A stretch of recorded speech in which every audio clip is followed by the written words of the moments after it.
Hi guys, I'm Lee and I've been an aviation enthusiast for 13 years. I have even flown a Boeing 737 simulator at an airport hangar near Newcastle Airport.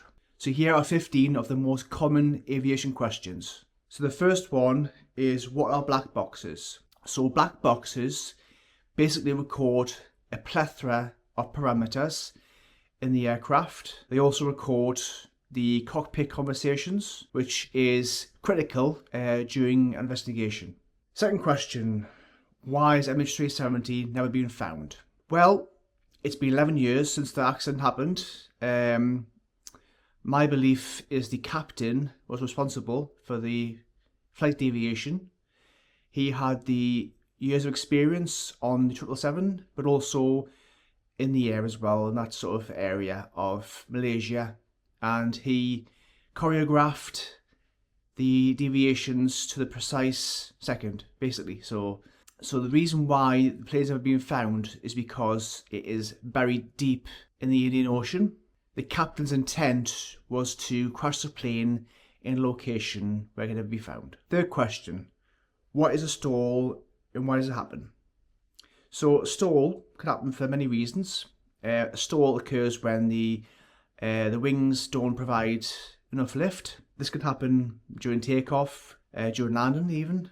It can even happen during cruise altitude, as with the case of AirAsia A501. A plane travels at a certain speed, and depending on how high you are in the air, the plane needs to maintain that speed, otherwise it'll just fall from the sky. Number 4, how does an autopilot work?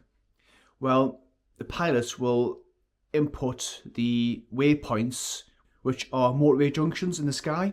That leads you to the actual destination. So the pilots will enter an altitude to cruise at, the speed of the aircraft, and many other parameters that are too complex to talk about.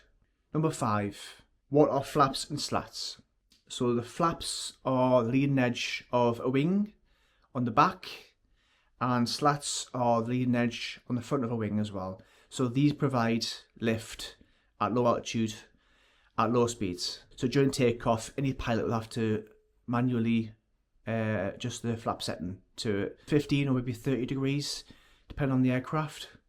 Flaps and slats are critical for takeoff because they provide the lift needed to get into the sky. And the same goes for landing, because before landing the plane will need to decrease the speed, so the plane will stay in the air through the flaps and slats system. Number 6, why do planes fly at high altitudes? Well, the higher you go up, the thinner the air is. Ergo, that means the plane can move faster. It is also good for fuel because the plane doesn't require as much fuel while cruising, and it's economical as well. Number 7, why do aircraft need to pressurise? So a plane will pressurise when it's in the air, because at high altitude you can't breathe normally.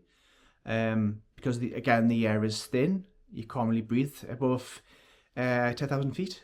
So the plane will take in oxygen from the engines, and the plane will circulate the breathable air in the aircraft. This of course provides strain on the fuselage itself, because the fuselage is always expanding and contracting with each takeoff and landing. So at those altitudes, if you've got no oxygen up there, you will pass out in mere minutes. This is why planes have oxygen above you that will drop down in the event of a depressurization. So yeah, good to know. Number 8, when do aircraft accidents mostly occur? Well, the most common forms of accidents occur during takeoff and landing.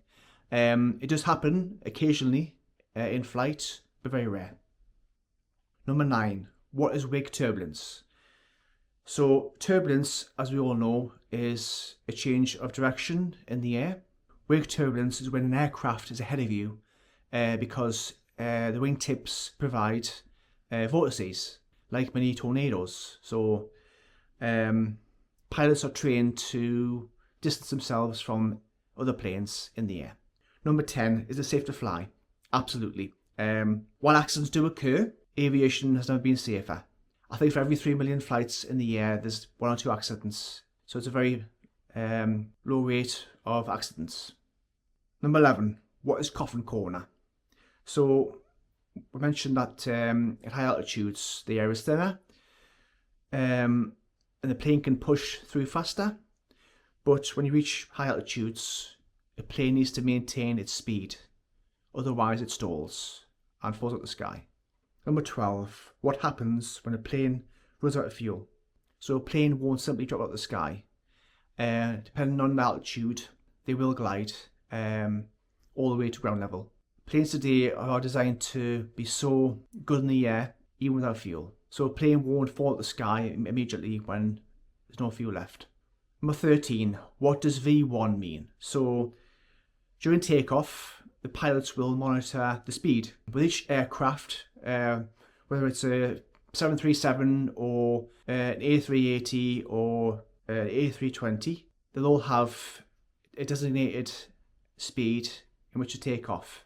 So V1 is more or less the point of no return. So when a plane reaches V1, that's when the plane can rise and go in the air. Number 14, why are planes de-iced before takeoff? So during cold weather, wings will accumulate ice and snow. Now ice and snow has a bad effect on the wing during flight and during takeoff and landing, because the flow of air needs to be smooth over the wings for the plane to stay in the air. So when I was in Paris in March this year, my plane was actually de-iced before takeoff. Had it not been done, it could have been disastrous.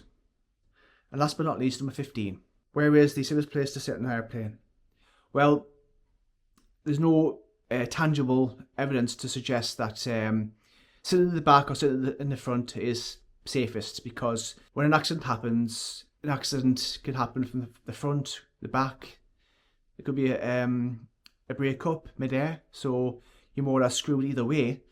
But when I fly, I always book at the back because it's technically the safest place on the plane. But again, there's no evidence to suggest that either way, front or back is safest. So there were 15 common aviation questions answered by me. Thanks for watching, and I'll see you in the next one.